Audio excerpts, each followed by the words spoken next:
الحمد لله نحمده ونستعينه ونستغفره ونؤمن به ونتوكل عليه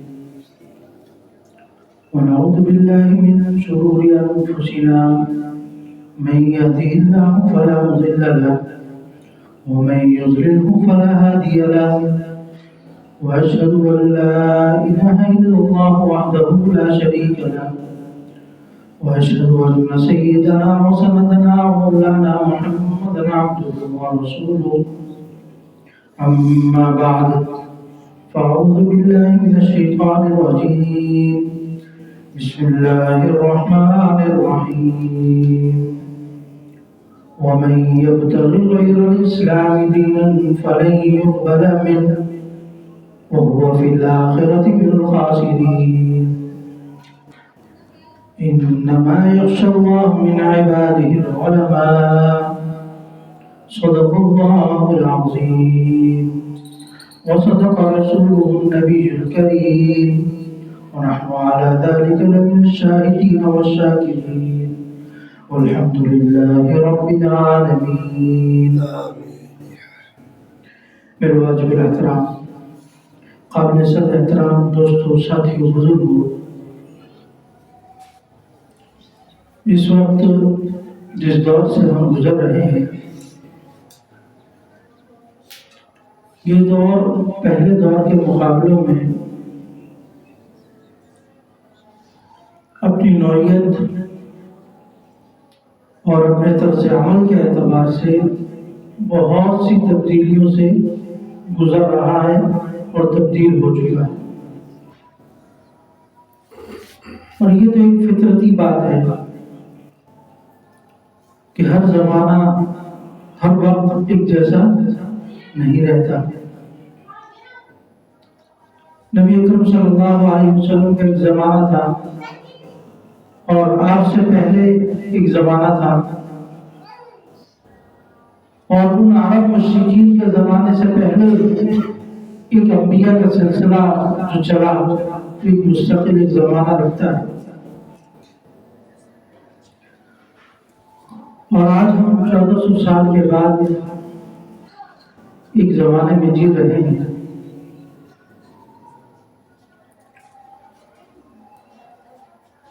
ہر زمانے میں مختلف چیلنجز، مختلف واقعات، مختلف چیزوں کا سامنا ایک ایماندار آدمی کو، ایک ایمان والے کو،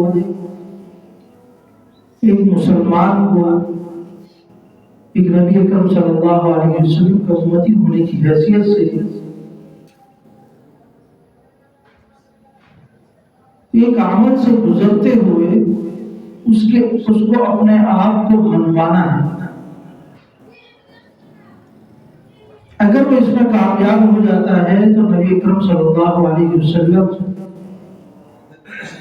کے ساتھ قیامت کے دن، حشر کے دن جنت میں آپ کا ساتھ نصیب ہوگا، انبیاء صدیقین شہداء میں شامل ہوگا. جس طرح ایک زمانہ تھا اس وقت جنگوں کا بہت زیادہ عمل دخل ہوا کرتا تھا کہ ایک ملک دوسرے ملک کے خلاف جنگ لڑ رہا ہے، یا تو وہ زمین کے لیے، اگر مسلمانوں کی طرف سے ہے تو وہ اسلام کے لیے، اور نیت یہی ہے کہ زیادہ زمین آئے گی تو زیادہ مسلمانوں کے لیے جگہ بنے گی. لیکن اب جو وقت ہے لوگ زیادہ زمین کی طرف نہیں جاتے بلکہ دفاع کی طرف جاتے ہیں. اور آپ نے دیکھا ہوگا پچھلے 50 سال کو اگر اٹھا کر دیکھ لیں تو اس میں مسلمانوں کی طرف سے کوئی جہاد کے لیے یا جنگ کے لیے کوئی عمل نظر نہیں آتا جس میں مسلمان خود اٹھ کر مقابلے کے لیے گئے ہوں کسی کے خلاف. ایسا انفرادی طور پر اگر کہیں کچھ ہو رہا ہے تو وہ الگ بات ہے. ایک اجتماعی طور پر بات کر رہا ہوں ایک ملکی سطح کی بات، ایک ریاست کے طور پر. لیکن یہی 50 سال پیچھے اور اب تک اگر آپ دیکھ رہے ہیں، امریکہ جس کو سپر پاور کہا جاتا ہے، ایک کافر ملک ہے، یہودی ہے، لیکن وہ اپنی کسی نہ کسی شکل میں کسی نہ کسی ملک کے خلاف لگا ہوا. کبھی عراق میں بم برسا دیتا ہے تو کبھی افغانستان میں اتر آتا ہے، کبھی روس کے خلاف کھڑا ہو گیا تھا. تو اس طرح مختلف اوقات میں آپ نے دیکھا کہ مسلمان اگر کسی جگہ ہیں تو اپنے دفاع کر رہے ہیں. فلسطین پر حملہ ہوا، مسلمانوں نے دفاع کیا. افغانستان پر حملہ ہوا، مسلمانوں نے دفاع کیا. عراق پر حملہ ہوا، مسلمانوں نے دفاع کیا. اس جنگ کو آگے بڑھایا نہیں.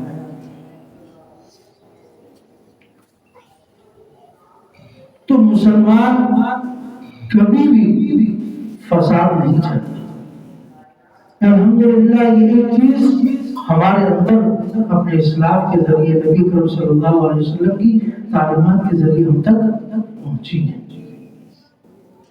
اور آج جب فلسطین کی جنگ بندی کا اعلان ہوا، آپ نے دیکھا انہوں نے کہ یہودیوں کو جن کو قیدی بنا لیا تھا ان کو آزاد کیا، اور وہ قیدی مجاہدین کے ساتھ گلے ملتے ہوئے جا رہے ہیں اور خوشی سے جا رہے ہیں. ان کو باعزت طریقے سے رہا کیا گیا. دکھایا کہ اگر ہم کسی کو اپنا قیدی بناتے ہیں تو اس پر بھی ناجائز طور پر بیجا ظلم نہیں کرتے. اور کتنے لوگ ہیں جو ان کی ہماری قید سے رہا ہو کر گئے ہیں اور بعد میں وہ مسلمان ہو گئے. جب انہوں نے حسن اخلاق دیکھا، جب انہوں نے یہ دیکھا کہ مسلمان جس طریقے سے بتایا جاتا ہے ویسے نہیں ہے، بلکہ وہ خیال رکھنے والے، ہمیں اتنی سہولت اپنے ملک میں نہیں کی جتنی سہولت انہوں نے ہمیں ایک قیدی بنا کر دے دی. تو خوشی خوشی باعزت طریقے سے ان کو پھول پیش کر کے ان کو رخصت کیا گیا. ان کو پانی کی بوتلیں دی جا رہی ہے، واپسی رخصتی کی طرف. جس طرح باعزت طریقے سے کسی مہمان کو رخصت کیا جاتا ہے ایسے رخصت کیا جاتا ہے. اور افغانستان نے بھی ایسے ہی کیا. تو ہماری تاریخ یہ ہے، ہمارا موجودہ حالات بھی یہی ہے. شریعت میں اجازت نہیں ہے کہ آپ اپنے کسی بچوں پر گولی چلائے یا تیر پھینکے. عورتوں کو کبھی نہ مارے. آپ علیہ السلام جنگ سے پہلے اس چیز کی تعلیم دیا کرتے تھے کہ بچوں اور خواتین پر ظلم مت کرنا، اور ان لوگوں پر بھی جو آپ کے خلاف جہاد کے لیے، آپ کے خلاف لڑنے کے لیے نہیں آ رہے ان پر بھی تلوار مت اٹھانا. اور یہی تاریخ چلتی آ رہی ہے الحمدللہ. لیکن یہی معاملہ جب دوسری طرف سے ہوتا ہے، آپ نے دیکھا کتنے ہزاروں بچوں کو بغیر کسی وجہ کے فلسطین میں شہید کر دیا گیا، خواتین کو شہید کر دیا گیا، اور کتنے ہزار ابھی قید و بند میں ہیں ان کا پتہ نہیں. شام کو جب فتح کیا، لبنان وغیرہ، یہ جو ابھی کچھ عرصہ پہلے کی بات ہے، تو وہاں کئی قیدیوں کو نکالا گیا جو 15 20 سال سے اندھیری قبر کے اندر بیٹھے ہوئے تھے. اور جب ان کو روشنی نظر آئی تو ان کی آنکھیں نہیں کھل رہی تھی، پاگل ہو چکے تھے.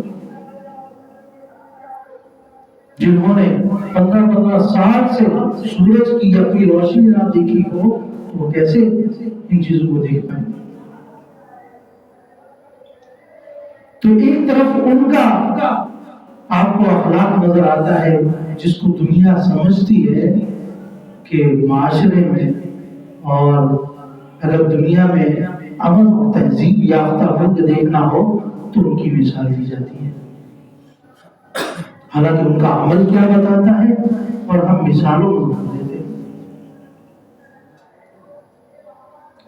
اور مجاہدین کا عمل کیا بتا رہا ہے اور ہم ان کو دہشت گرد کہتے ہیں. بالکل الگ ہے.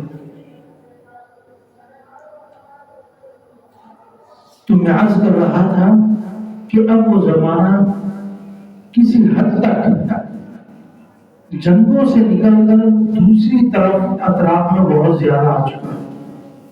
جس طرح میڈیا کا ایک زمانہ ہے، یہی میڈیا ہے جس کی وجہ سے ہم مجاہدین کو مسلمانوں کے دہشت گرد بولتے ہیں.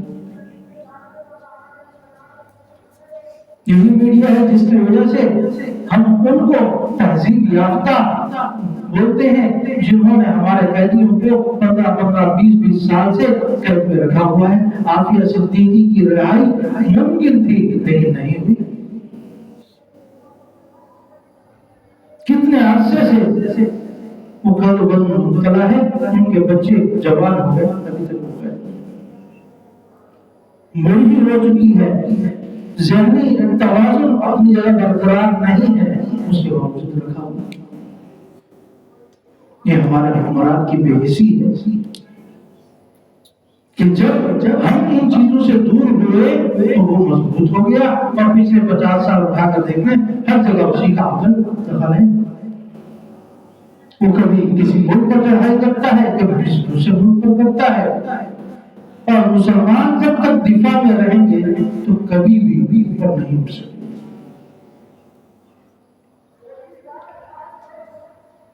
اللہ تعالیٰ عمل کی توفیق عطا فرمائے اور ہمیں ان چیزوں کو سمجھنے والا بنائے کہ ہم نے کس کو تہذیب یافتہ بولنا ہے، کس کو دہشت گرد بولنا ہے، کس کے عمل کو سراہنا ہے اور کس کے عمل کو ہم بتائیں گے دنیا کو کہ عمل جو بتایا جا رہا ہے یہ اس کے برخلاف ہے. اور نظیریں میں نے آپ کے سامنے رکھی، مثالیں آپ کے سامنے رکھی، میڈیا پر آپ نے دیکھا، یہ ساری چیزیں آپ کے سامنے ہیں کہ جب یہاں کے قیدی رہا کیے جاتے ہیں تو اس وقت ان کو کس طریقے سے رہا کیا جاتا ہے اور ان کے بیانات پھر کیا ہوتے ہیں، وہ کیا بتاتے ہیں کہ ہمیں کس طریقے سے رکھا جائے. اور جب وہاں سے کوئی قیدی آتا ہے تو آپ استغفر اللہ اور اپنے کانوں کو ہاتھ لگاتے ہیں ان کے دردناک عمل کو دیکھتے ہوئے کہ ایسا بھی نہیں کر سکتا ہے. کم سے کم اگر صرف انسان سمجھ لیتے تو شاید یہ عمل نہ کرتے. باقاعدہ کرنٹ لگایا جاتا ہے، آگ میں ڈال دیا جاتا ہے، جس کے اندر بھاری بھاری وزن لٹکا دیا جاتا ہے، استریوں کے ذریعے جلایا جاتا ہے. کتے جو چیخ پھاڑ کرنے والے خطرناک قسم کے سب کو چھوڑ دیا جاتا ہے. بند کمرے میں ڈال کر چوہے چھوڑ دیے جاتے ہیں. اور 15-20 سال وہ اندھیرے میں رہتے ہیں، ان کو نہیں معلوم ہم کہاں ہیں، کس جگہ پر، کہ سورج نکلتا بھی ہے یا نہیں، یا نکلنا بند ہو گیا، ان کے علم میں نہیں. تو ایسا ظلم اگر ہمارے مجاہدین اپنے اوپر برداشت کر رہے ہیں تو وہ کس کے لیے؟ بیت المقدس، فلسطین کے لیے، قبلہ اول کے لیے، مسلمانوں کے لیے، مسلمانوں کے آنے والی نسل کے لیے، ہماری ماں اور بہنوں کے لیے، ہمارے بچوں کے لیے، کہ یہ آنے والے وقت میں ایک مستقل طور پر ہمارے دفاع کا سبب بنیں گے. آج اگر ہم نے سستی دکھائی تو امت محمدیہ آپ علیہ السلام کا دین دنیا سے ختم ہو سکتا ہے. اور کفر اس پر لگا ہوا ہے مختلف طریقوں سے. اس کو دوسری طرف ایک فکری اور نظریاتی جنگ بھی کہہ سکتے ہیں آپ. جو وہ ہمارے اندر عام لوگوں پر کام کر رہا ہے.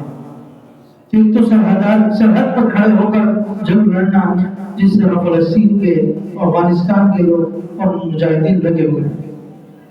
دوسری جنگ ہوتی ہے فکری اور نظریاتی جنگ، جو ہمارے درمیان میں وہ کوشش کرتا ہے کہ کسی طریقے سے ان کے ذہنوں کو پھیر دیا جائے. پھر اس کے لیے وہ اپنے تیار کرتا کچھ ایجنٹ بھی چھوڑتا ہے. پھر وہ غامدی کی صورت میں، انجینئر کی صورت میں، یا اس طرح کے لوگوں کی صورت میں ہمارے درمیان ہوتے ہیں اور وہ دین سمجھا رہے ہوتے، دین بتا رہے ہوتے، حالانکہ ان کے پاس دین کا کچھ بھی نہیں. کبھی رمضان مبارک شروع ہوگا، ہمارے کئی مسلمان مسجد میں کم آئیں گے، لیکن رمضان ٹرانسمیشن دیکھنے کے لیے ٹی وی کے آگے بیٹھ جائیں گے. اور وہ لوگ کروا رہے ہوں گے جو پورا سال ناچ گانے میں لگے ہوں گے، اور وہی رمضان کی باتیں کر رہے ہوتے، دین بتانے ہوتے. اور ہمارا مسلمان ان کو سن سن کر اپنے ایمان میں تازہ کر رہا ہوتا اور سمجھتا ہے کہ میرا ایمان تازہ کیسے ہو سکتا. جو عورت، جو مرد پورا سال ناچ گانے میں لگا ہو اور اس کو پتا ہے کہ رمضان گزرنے کے بعد دوبارہ میں نہیں یہی کام کرنا ہے، اور وہ کرتا ہے.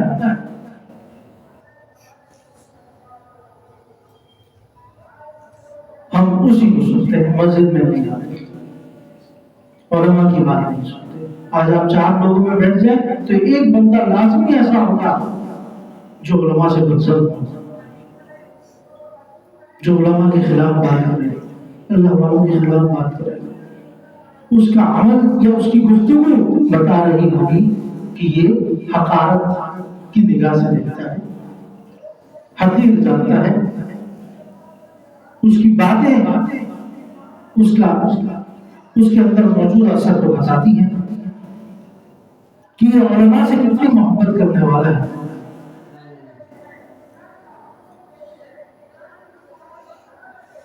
کبھی کوئی نصیحت کی جائے، کوئی بات کی جائے تو یہ آخر میں یہ جملہ بول کر ڈال دیا جاتا ہے، یہ تو مولویوں کی بات ہے.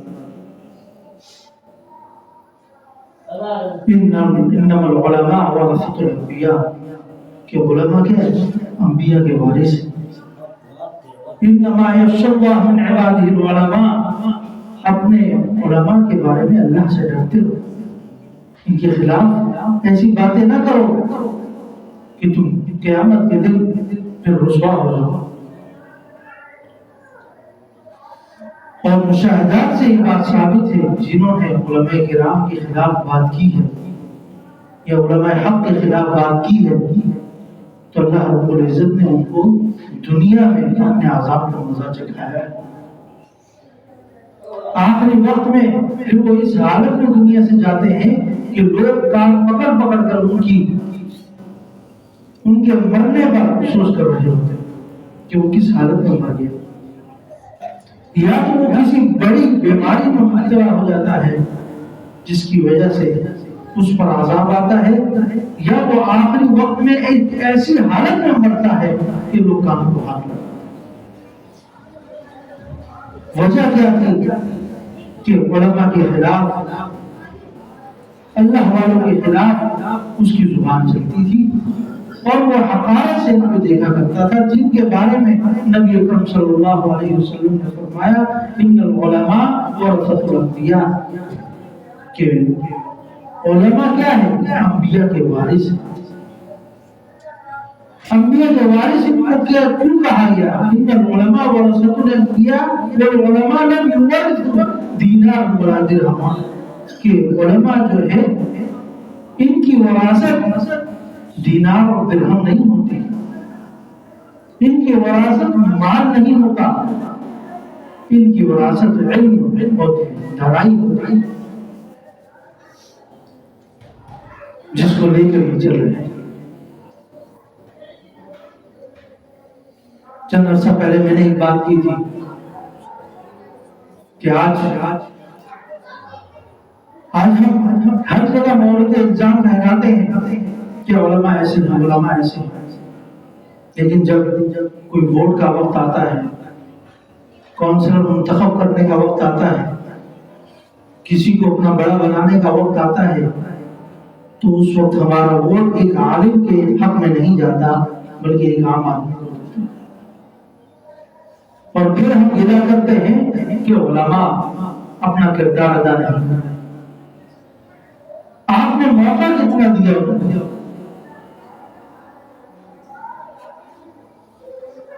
اگر ہمارا کردار دیکھنا ہے تو مدارس آج بھی الحمدللہ موجود ہیں، جو لاکھوں بچوں کی کفالت بغیر کسی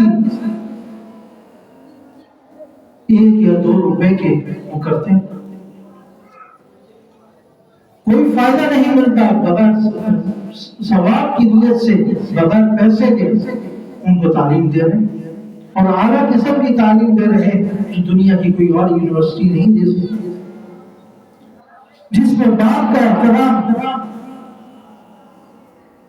بچوں کی شفقت، اور علاقے میں، گھر کے اندر، مارکیٹ میں آپ کا برتاؤ، آپ کی رحم دلی، آپ کے معاملات کیسے ہونے چاہیے یہ بتایا جاتا ہے۔ آپ نے تجارت کیسے کرنی ہے یہ بتایا جاتا ہے۔ آپ نے گھر کے اندر سربراہ ہونے کی حیثیت سے گھر کو کیسے چلانا یہ بتایا جاتا ہے۔ یہ کوئی یونیورسٹی ہمیں نہیں بتاتا۔ کراچی یونیورسٹی میں آج کل ہڑتال چل رہی ہے، آپ کے سامنے تدریسی عمل بند کر دیا گیا، ہماری تنخواہیں نہیں مل رہی، تنخواہیں بڑھائی جائیں، اساتذہ نے ہڑتال کر دی۔ لیکن کبھی کسی مدرسے میں آپ نے نہیں سنا ہوگا، یہ تو ضرور سنا ہوگا کہ ہمارے مدرسے کے اساتذہ کو 6 مہینے سے ہم نے تنخواہ نہیں دی، لیکن وہ استاد کبھی ایسا نہیں ہوگا کہ پڑھانے نہ آئے۔ کیوں؟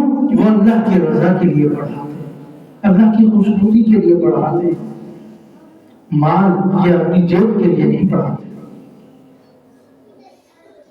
اور اس کے برعکس جہاں اساتذہ کا یہ رویہ ہو تو وہاں نکلنے والی جو طلبہ ہیں، جو علم سیکھنے والے ہیں، تو ان کا کیا کیفیت ہوگی۔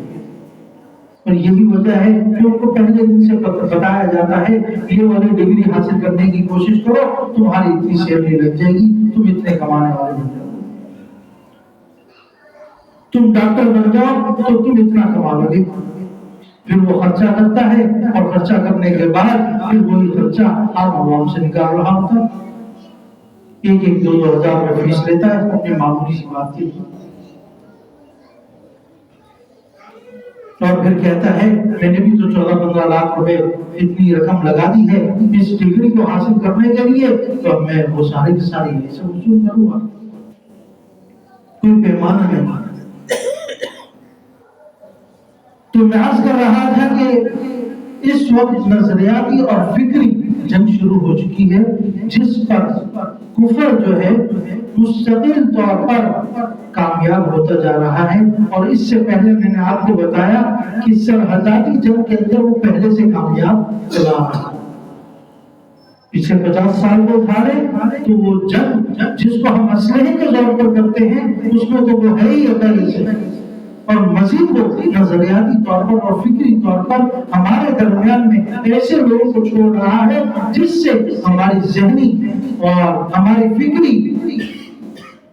فکری نتائج کے اندر تبدیلی آتی ہے۔ اور پھر وہی وجہ ہے کہ ہم 4 لوگ بیٹھے ہوں تو ایک آدمی لازمی ایسا ہوتا ہے جو علماء سے بدظن ہوتا ہے، اور اگر آپ اس کو دیکھیں اس کی بدظنی کی کوئی وجہ نہیں ہوتی، صرف اس نے کیا میڈیا پر کچھ باتیں سنی ہوتی ہیں، میڈیا پر کچھ لوگوں کو سنا ہوتا ہے، یا کچھ لوگ ایسے لوگوں کی مجلس میں بیٹھتا ہے جہاں اس طرح کی باتیں ہوتی ہیں، اور پھر ہم سارا کا سارا مرد الزام کن کو ٹھہراتے ہیں؟ علماء کرام کو، اور نتائج سارے کے سارے پھر ان پر ڈال دیتے ہیں، اور وہ بندہ بھی انہیں پر ڈالتا ہے۔ سپورٹ کرنے میں ہم کسی حد تک ساتھ نہیں ہیں، بالکل بھی ساتھ نہیں ہیں، لیکن ہم چاہتے یہ ہیں کہ مکمل طور پر علماء کی طرف سے ہمیں سپورٹ حاصل ہو اور سارے کے سارے معاملات۔ میں ملک میں اسلامی نظام چاہتا ہوں، لیکن میں یہ چاہتا ہوں کہ پہلے علماء اکرام اسلامی نظام لے آئیں تو بعد میں اس میں داخل ہو جاؤں گا۔ میرا عمل کوئی، میں اپنا عمل کرنے کے لیے تیار نہیں ہوں، بس مجھے ایک سانچہ پہلے بنا کر دے دو، اس میں داخل ہو جاؤں گا، یہ کہتے ہیں۔ تو میرے عزیزوں، رمضان مبارک آ رہا ہے، رمضان ٹرانسمیشن میں اپنا وقت ضائع مت کریں۔ مسجد میں بیٹھ جانا، اگر کسی عالم کی بات سمجھ میں نہیں آتی تو مفتی تقی عثمانی صاحب کا آسان ترجمہ قرآن اٹھا لینا، معرف القرآن کھول لینا، کوئی آسان سی تفسیر اٹھا کر کھول لینا، جو ابھی مر چکے ہیں ان کی اٹھا لینا، موجودہ لوگ آپ سے ہی نہیں سمجھتے، صرف ترجمہ قرآن پڑھ لینا، لیکن ٹی وی کے آگے بیٹھ کر کبھی بھی اسلام سیکھنے کی کوشش مت کریں، یہ آپ کو نقصان پہنچے گا، آپ کی ذہنی کیفیت کو بدل کر رکھے گا، آپ کو پتہ ہی نہیں چلے گا کہ کس وقت آپ اسلام سے مرتد ہو چکے ہیں، اور اسی حالت میں آپ دنیا سے چلے گئے، بندے کو اندازہ نہیں ہوتا اور وہ مرتد ہو چکا ہوتا ہے، اور اس حالت میں دنیا سے بھی چلا جاتا ہے بغیر اسلام کے۔ اللہ تعالیٰ عمل کی توفیق عطا فرمائے اور ان چیزوں کو، ان باریکیوں کو سمجھنے والا بنائے، اور اہل حق علماء کا ساتھ کبھی نہ چھوڑیں اور ان کے ساتھ رہیں، ہر معاملے میں رہنمائی لے کر چلیں۔ اللہ تعالیٰ عمل کی توفیق عطا فرمائے۔ وما علینا الا البلاغ۔